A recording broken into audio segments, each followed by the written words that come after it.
તો ગોધરા બાદ વાત દક્ષિણ ગુજરાતના વલસાડની। વલસાડ જિલ્લામાં વરસાદી માહોલ બરાબર જામ્યો છે। વલસાડ શહેર અને આસપાસના વિસ્તારોમાં ધોધમાર વરસાદ। જિલ્લાના ધરમપુર, કપરાડા અને નાના પોઢા તાલુકામાં પણ છૂટો છવાયો વરસાદ પડી રહ્યો છે। મેઘમંડાણ સાથે જિલ્લામાં પવિત્ર શ્રાવણ માસનો આરંભ થયો છે, ત્યારે વરસતા વરસાદ ખેતીના પાક માટે પણ અનુકૂળ માનવામાં આવી રહ્યો છે। ખેડૂતોમાં આનંદની લાગણી છે। હવામાન વિભાગ જિલ્લામાં ભારે વરસાદની આગાહી ઓલરેડી કરી ચૂક્યું છે, એટલે કે હજુ પણ આ વિસ્તારોમાં વરસાદના એંધાણ રહેશે।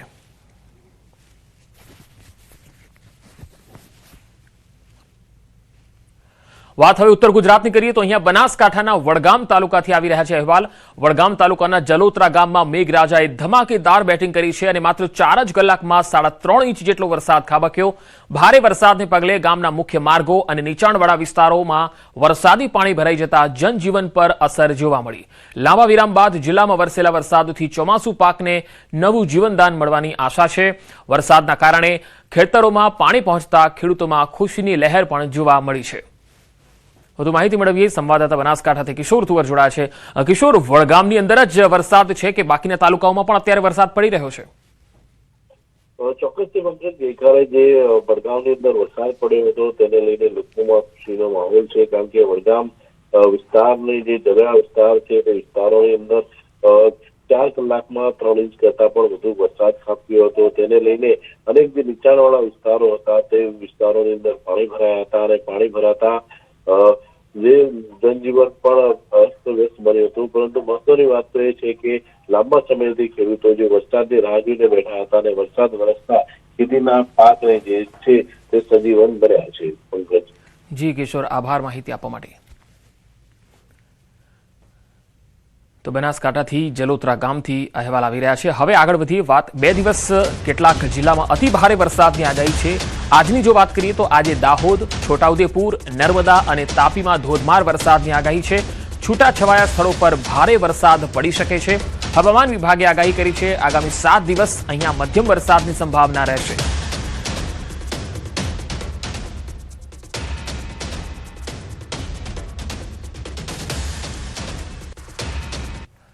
હવે વાત મહીસાગરની। મહીસાગરના સાતકુંડા વોટરફોલનું આહલાદક દ્રશ્ય જોવા મળ્યું છે। આ તસવીરો જુઓ, અદ્ભુત સૌંદર્ય છે। ચોમાસામાં 16 કળાએ ખીલી ઉઠ્યો છે સાતકુંડા વોટરફોલ। ધસમસતા પાણીના પ્રવાહનું રૌદ્ર સ્વરૂપ પણ દેખાઈ રહ્યું છે। પહાડોમાંથી વહેતા પાણીથી સાતકુંડા બન્યા છે। ઊંચાઈથી પડતા પાણીથી આ સર્જાયો છે મનમોહક નજારો। ચોમાસામાં કુદરતી સૌંદર્યથી ખીલી ઉઠ્યો સાતકુંડા વોટરફોલ।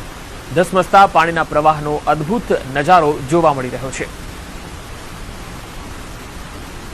પહાડોમાંથી વહેતા પાણીથી સાતકુંડા છે, જે અલગ અલગ જગ્યાએથી પાણી વહી રહ્યું છે, જેનાથી સુંદર સૌંદર્ય દેખાઈ રહ્યું છે, જાણે પ્રકૃતિ ખીલી ઉઠી હોય એ પ્રકારનું દ્રશ્ય સાતકુંડા વોટરફોલનું આ આહલાદક દ્રશ્ય। 16 કળાએ ખીલી ઉઠ્યો છે આ વોટરફોલ। મહીસાગરનો આ અદ્ભુત નજારો, પહાડોમાંથી પાણી જે વહી રહ્યું છે જેનાથી સાતકુંડા બન્યા છે, અને આ જ નજારો જ્યારે ધોધમાર વરસાદ આવે, અહીંથી પાણી વહેતું હોય, ત્યારે આ જ રીતે અદ્ભુત સૌંદર્ય જે છે એ વહી નીકળતું હોય છે। સાતકુંડા વોટરફોલનું આ આહલાદક સૌંદર્ય છે જે તમે નિહાળી શકો છો બંને અલગ અલગ તસવીરોમાં।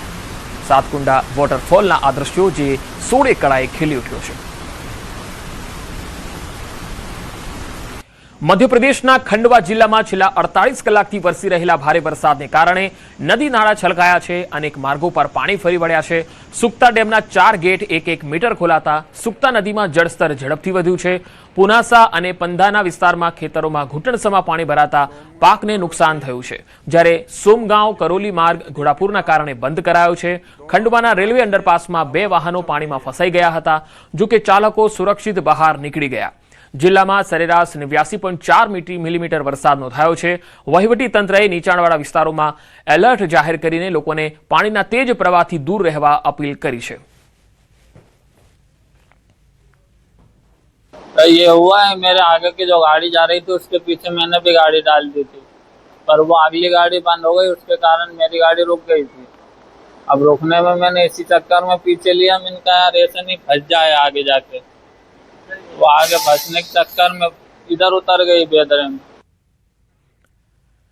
તો ચમોલીના જિલ્લાધિકારી ગૌરવ કુમારે તમક વિસ્તારનું હેલી સર્વેક્ષણ કર્યું હતું। આ સર્વેક્ષણ બાદ તેમણે સ્પષ્ટ કર્યું કે ગામની ઉપર કોઈપણ પ્રકારનું તળાવ કે ગ્લેશિયર અસ્તિત્વમાં નથી। તેમણે જણાવ્યું કે પ્રાથમિક આકલન પ્રમાણે વરસાદ દરમિયાન પહાડો પર 3 થી 4 વરસાદી નાળાઓ ભેગા થઈને એક તેજ પ્રવાહવાળો નાળો બની જાય છે। આ નાળો મોટી માત્રામાં કાટમાળ અને મોટા પથ્થરોને નીચાણવાળા વિસ્તારોમાં લાવીને ભારે તબાહી મચાવે છે।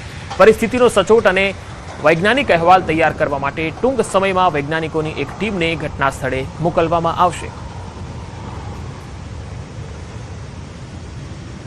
બે અલગ અલગ તસવીરોમાં તમે જોઈ શકો છો, વાદળ ફાટતા લોખંડનો જે બ્રિજ છે એ પણ અહીંયા ધરાશાયી થઈ ગયો, તૂટી ગયો। ગામની ઉપર તળાવ કે ગ્લેશિયર નથી, એટલે આ તસવીરોમાં તમે જોઈ શકો છો 4 નાળા ભેગા થઈને એક મોટો પ્રવાહ બનાવે છે અને જ્યારે આ પાણીનો ધસમસતો પ્રવાહ વહેતો થાય ત્યારે આવા દ્રશ્યો જોવા મળે છે। હવે રાયગઢથી જે તસવીર આવી રહી છે એ આપને બતાવીએ। છત્તીસગઢના રાયગઢથી આ તસવીરો આપ જોઈ રહ્યા છો। ભારે વરસાદને કારણે કેલો નદીમાં ઘોડાપૂર આવ્યું છે। કયા ઘાટ પુલથી ઉપર સુધી પાણી પહોંચી ગયું છે। આવાગમન બંધ છે।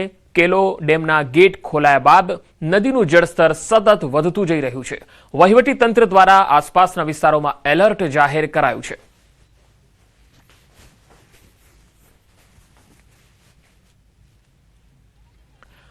હવે રાજસ્થાનના ઉદયપુરથી આવી રહી છે તસવીરો। ઉદયપુરના ઓંગણા વિસ્તારમાં વાકલ નદી પર કુંભારવાસ પુલ તૂટેલી હોવાથી ગામજનો અને વાહન ચાલકોની મુશ્કેલી વધી રહી છે। બુધવારે વરસાદ બાદ નદીમાં પાણીની આવક વધવાથી નદી વચ્ચેથી બનાવેલો વૈકલ્પિક માર્ગ જોખમી બની ગયો અને એક જીપ પાણીમાં ફસાઈ ગઈ।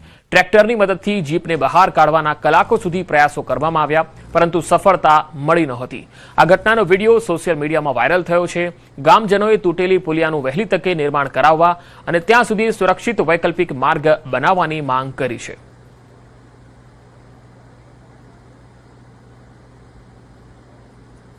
તો રાજસ્થાનના જયપુર ગ્રામ્યના રેનવાલ કસ્બા અને આસપાસના ગ્રામ્ય વિસ્તારોમાં ભારે વરસાદથી જનજીવન પ્રભાવિત થયું છે।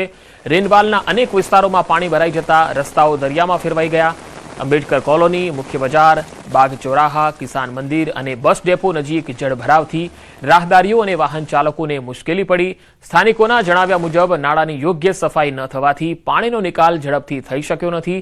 ભારે વરસાદે નગરપાલિકાની સફાઈ વ્યવસ્થાની પોલ ખોલી નાખતા હવે પાણીના નિકાલની વ્યવસ્થા કરવી પડે એ પણ પાલિકા માટે એક મોટો પડકાર બની ગયો છે।